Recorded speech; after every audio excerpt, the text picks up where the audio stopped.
Comme nous l'avons vu dans les vidéos précédentes, il y a un nombre significatif de pénalités qui s'appliquent à des contribuables qui ne se sont pas conformés aux exigences fiscales américaines.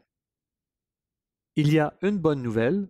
Il y a actuellement en vigueur un programme de divulgation volontaire qui permet à ces individus qui ne se sont pas conformés de se conformer aux règles en éliminant ou réduisant les pénalités potentielles. Le programme de divulgation volontaire existe depuis 2009, qu'on appelle le Offshore Voluntary Disclosure Program. Il a été modifié en 2012. Une variation du programme qu'on appelle le Streamlined Procedure a été mise en vigueur en septembre 2012. Le programme original du Offshore Voluntary Disclosure Program permettait de réduire le montant des pénalités qui s'appliquaient dans certaines situations où des contribuables avaient volontairement omis de se conformer. Nous avons mentionné que pour un contribuable qui a omis volontairement de se conformer, les pénalités peuvent être très significatives, qui peuvent aller jusqu'à 50% de la valeur des biens que le contribuable possède. Par exemple, un contribuable résident des États-Unis en vertu de la loi américaine, sans égard aux conventions fiscales, détient 30 millions de dollars dans un compte en Suisse. Le formulaire FinCEN 114 n'a jamais été produit. Si cette omission est volontaire, une des pénalités est de 50% du solde dans le compte en Suisse.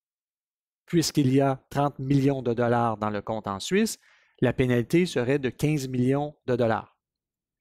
Si j'étire l'exemple sur une période de 8 ans, donc notre contribuable a pendant 8 ans négligé de se conformer aux règles américaines et que le solde en Suisse était de 30 millions de dollars à chaque année, la pénalité aurait été de 15 millions de dollars par année, donc 15 millions de dollars pendant 8 ans. Le programme de divulgation volontaire original de 2009 qui a été reconduit en 2012 permet de réduire cette pénalité de 50% du solde annuel en une pénalité qui peut atteindre 27,5% du solde total. Donc, dans notre exemple, au lieu d'avoir une pénalité de 15 millions de dollars par année, la pénalité serait plutôt de 27,5% de 30 millions, mais une seule fois. Donc, ce programme de divulgation volontaire est particulièrement intéressant pour les gens qui ont volontairement négligé de se conformer aux règles américaines. Et avant de participer à ce programme de divulgation volontaire, nous vous recommandons fortement d'être représenté par un avocat spécialisé en divulgation volontaire américaine. Il existe aussi le programme que nous avons appelé Streamlined Procedure, qui vise les contribuables qui ne se sont pas conformés, mais plutôt par inadvertance ou méconnaissance des règles. Ce programme fait en sorte qu'un individu qui est résident fiscal des États-Unis, en vertu de la loi américaine sans égard aux conventions fiscales, peut bénéficier du programme et se conformer sans aucune pénalité. Dans cette situation, il faut produire des déclarations américaines pour les 3 dernières années et les déclarations FBAR, si on se souvient bien, qui représentent les comptes à l'étranger avec des institutions financières.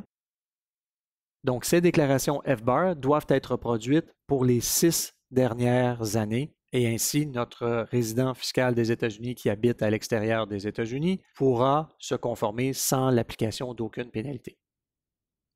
Une variation de ce programme existe pour ceux qui habitent aux États-Unis. Plutôt que d'avoir un système de Streamlined Procedure sans pénalité, le programme pour ceux qui habitent aux États-Unis s'appliquera avec une pénalité de 5% de la valeur des placements détenus à l'étranger, toujours dans un contexte où la non-conformité est due à un acte involontaire. Le IRS a avisé que ce programme est un programme temporaire, mais a choisi de ne pas informer de la date où le programme se terminera.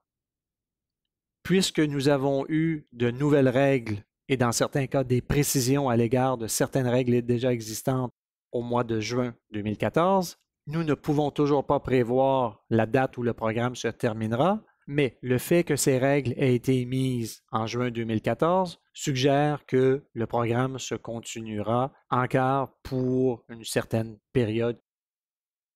Il est à noter qu'une personne ne peut utiliser le programme de divulgation volontaire si une vérification du IRS est déjà en cours. Donc, pour les cas plus à risque, encore une fois, nous vous recommandons d'être représenté par un avocat qui se spécialise dans les règles de divulgation volontaire américaine.